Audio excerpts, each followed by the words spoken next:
आदरणीय दिल्ली के deputy chief minister,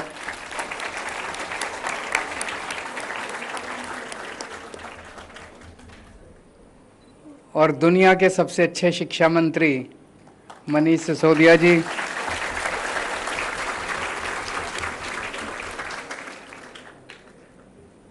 मेरे मंत्रीगण में मेरे कुलीग कैलाश गहलोत जी और नजफगढ़ के एमएलए कैलाश गहलोत जी, हमारे शिक्षा सचिव अशोक कुमार जी, शिक्षा डायरेक्टर हिमांशु जी, दिल्ली सरकार के अन्य अधिकारीगण, प्रिंसिपल, टीचर्स, कैडेट्स, पेरेंट्स, आप सब लोगों को मेरा नमस्कार, सबको मेरा प्रणाम, जय हिंद।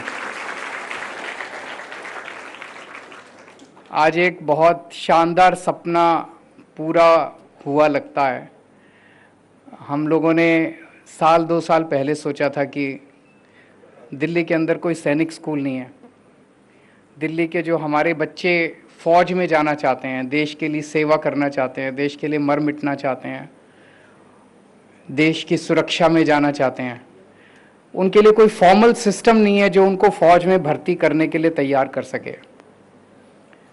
बहुत सारे बच्चे अपने से जाते थे, अपने से तैयारी करते थे, एनडीए की भी तैयारी करते थे, अलग अलग एंट्रेंस की तैयारी करते थे, लेकिन कोई फॉर्मल सिस्टम नहीं था जिसके ज़रिए बच्चे तैयारी कर सकें। अन्य राज्यों के अंदर कई सारे सैनिक स्कूल थे, दिल्ली के अंदर ऐसा कोई स्कूल नहीं था। तो हमने सोचा दिल्ली के अंदर एक स्कूल होना चाहिए। 1 साल पहले हमने इसकी तैयारी शुरू की। जब तैयारी शुरू की थी तो हमें उम्मीद नहीं थी कि 1 साल के अंदर ही बन के तैयार हो जाएगा और पहला बैच 1 साल के अंदर आ जाएगा। तो इसके पीछे जितने भी लोग लगे, बहुत लोगों ने इसके लिए मेहनत की, बहुत लोगों ने इसके लिए कोशिश की। उन सब लोगों को मैं तहे दिल से दिल्ली की ओर से और देश की ओर से बहुत बहुत बधाई देना चाहता हूं और शुक्रिया अदा करना चाहता हूं कि आज ये सपना सार्थक हुआ। अभी मैं घूम के आया पूरे स्कूल के अंदर, क्या शानदार स्कूल बना है कि नहीं है? So all of you are very proud कि आप पहला बैच हैं इस स्कूल के, जो इतना शानदार स्कूल, सैनिक स्कूल बना है ये। और यहाँ पे जितने पेरेंट्स आए हैं उन सारे पेरेंट्स को भी मैं बहुत बहुत बधाई देना चाहता हूँ। बड़ा टफ कंपटीशन था, मुझे बताया गया 18,000 बच्चों ने अप्लाई किया था।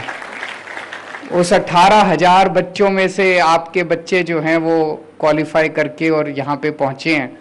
और जब इतना टफ कंपटीशन देके स्कूल में एडमिशन लिया है तो ऊपर वाले से गुजारिश करता हूँ और मुझे पूरी उम्मीद है कि आपके बच्चों का एनडीए में भी होगा और जहाँ जहाँ पेपर देंगे आगे वाले पेपर भी वो ज़रूर क्लियर करेंगे।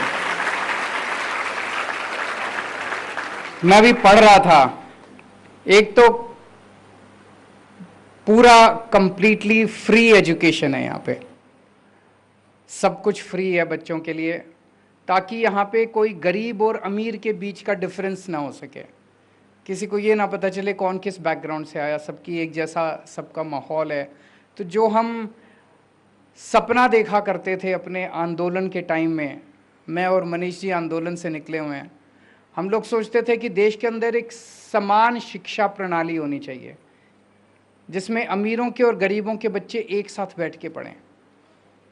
आज इस स्कूल के अंदर भी वही है। मैंने वैसे ही अभी मैं एक जब क्लास में गए कौतूहलवश मैंने पूछ लिया, मैंने कहा कितने बच्चे सरकारी स्कूल से आए? ऑलमोस्ट 80-90% बच्चे सरकारी स्कूल से आए हुए हैं और 10-15% बच्चे प्राइवेट। और बेस्ट एजुकेशन मिल रही है, बेस्ट फैसिलिटीज़ मिल रही है, स्टेट ऑफ द आर्ट सारी फैसिलिटीज़ मिल रही है। यहाँ पे मुझे बताया गया है कि सारी वो ऑफिसर लाइक क्वालिटीज़ सिखाई जाएंगी जो आर्मी में होती है ना, ऑफिसर लाइक क्वालिटीज़ फौज में होती है। Through individual and group task mock interviews करवाए जाएंगे, साइकोमेट्रिक टेस्ट करवाए जाएंगे, पर्सनालिटी डेवलपमेंट वर्कशॉप्स होंगी। बड़े बड़े स्कूलों में नहीं होता यह सब, आप सबको मिलेंगी ये सब। एनडीए के लिए, नेवल एकेडमी के लिए, यूनिफॉर्म्ड सर्विसेज के लिए जितने एंट्रेंस एग्ज़ाम्स हैं, जितनी एंट्रेंस वो हैं, उनके सब के लिए आपको तैयार किया जाएगा। जैसे अभी अब जिस स्कूल उसमें क्लास में गए, हमने पूछा क्या पढ़ा रहे हैं, तो टीचर ने कहा ट्रिग्नोमेट्री। बोले ट्रिग्नोमेट्री पे ज़्यादा ध्यान दे रहे हैं क्योंकि 10 क्वेश्चन ट्रिग्नोमेट्री के आते हैं एनडीए में। मुझे बहुत अच्छा लगा सुन के कि पेपर के हिसाब से करा रहे हैं कि ज़्यादा से ज़्यादा बच्चे जो हैं वो क्वालिफाई करें और एनडीए के अंदर जाएं। यहाँ पे आपको हम रिटायर्ड सर्विंग ऑफिसर्स जो हैं फौज के, उन एक्सपर्ट्स को बुलाएंगे, उन एक्सपर्ट्स से आपको कोचिंग करवाएंगे। जो ट्रेंड इंस्ट्रक्टर्स हैं उनको बुलाया जाएगा, उनसे आपको कोचिंग करवाई जाएगी। हॉस्टल फैसिलिटीज़ बहुत अच्छी हैं और ये Delhi board of school education से एफिलिएटेड है। दिल्ली के जितने बच्चे हैं, दिल्ली के स्कूलों से पास आउट, दिल्ली के रहने वाले, ये यहाँ पे एडमिशन उन सभी बच्चों का होता है। शहीद भगत सिंह के नाम पे स्कूल का नाम रखा गया है, वो सोच समझ के रखा गया, ऐसे ही नहीं रखा गया। 23 साल की उम्र के अंदर उस युवा ने अपनी जान दे दी, कुर्बानी दे दी, फांसी पे चढ़ गया था। अब हमें कई बार ध्यान नहीं आता कि आज़ादी कैसे मिली थी, कितने लोगों ने कुर्बानी दी थी, किस तरह से आज़ादी मिली थी। बहुत लोगों ने कुर्बानी दी थी। अब तो हम अपना 23 साल की उम्र में तो लड़के अपनी गर्लफ्रेंड ढूंढ रहे होते हैं, नौकरी ढूंढ रहे होते हैं। कौन देश के बारे में सोचता है 23 साल की उम्र में? तो शहीद आज़म भगत सिंह के नाम से स्कूल को इसीलिए रखा गया कि एक एक बच्चा जो स्कूल से निकल के जाए वो देश के लिए मर मिटने का जज्बा लेके जाए, वो शहीद आज़म से इंस्पायर होकर बाहर निकले।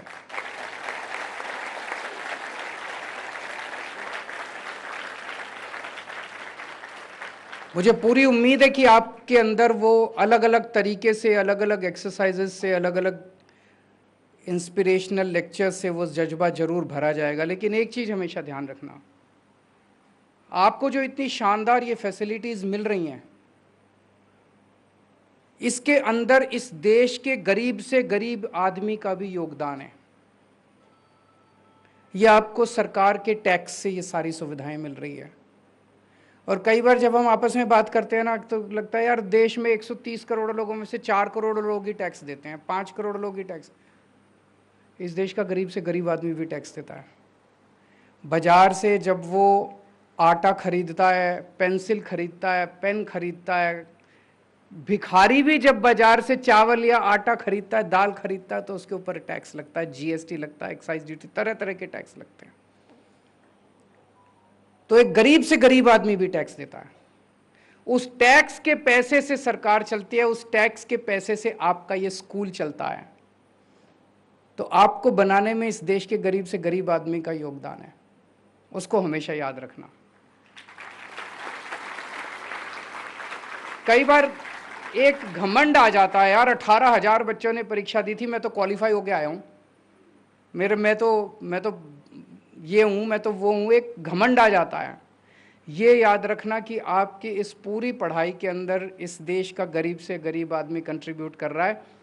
यहाँ से पास आउट होके आपको उसका एहसान चुकाना है। ये तो हो गई ट्रांजैक्शनल बात। लेकिन एक कहा जाता है ना, you should not ask what your country has given you, you should ask what you have given to your country. अगर देश ने आपके लिए कुछ भी नहीं किया, भारत हमारी माता है, माँ के लिए, माँ से कभी ये थोड़ी पूछते हैं, माँ का तो प्यार होता है। तो हमारी माता के लिए, भारत माँ के लिए हमेशा सब कुछ न्यौछावर करने के लिए our entire life has to be dedicated towards that. मैं भी IIT खड़गपुर में पढ़ता था, 89 में पास आउट हुआ। जब मैं IIT में पढ़ता था, हमारी ट्यूशन फीस 30 रुपये होती थी, 30 रुपये महीना। IIT की पढ़ाई, वहाँ पे इतनी शानदार लैब्स होती थी, इतनी शानदार फैसिलिटीज़ होती थी, इतना शानदार कैंपस था हमारा IIT में। 30 रुपये महीने में तो वो पढ़ाई नहीं हो सकती ना। इसका मतलब देश मेरे लिए कितना कुछ कर रहा था। उसी टाइम सोचा था हम लोगों ने कि कई बच्चे बाहर चले गए, विदेश चले गए, विदेश जाके सेटल हो गए। कई लोग जब आप उनसे बात करो, वो कहते हैं यार भारत में क्या रखा है, सारे सिस्टम खराब हैं, I don't want to live here any more, ऐसे कई लोग बोलते हैं और चले जाते हैं। अगर सारे ही बाहर चले गए तो भारत को ठीक कौन करेगा? अपना ही तो देश है। फिर भारत को ठीक करने वाला कौन? हमें ही तो ठीक करना है। जैसा भी है भारत हमारा है, जैसा भी है मेरा देश हमारा है, इसको ठीक भी हमें ही करना है। तो हम सबको मिलके इसको ठीक करना है।